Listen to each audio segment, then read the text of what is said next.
how to crochet chains. Here I'm using 4mm hook.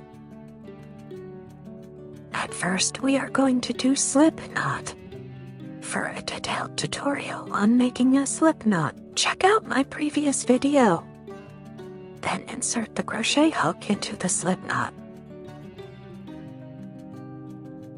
Make your right hand easygoing, don't put any pressure.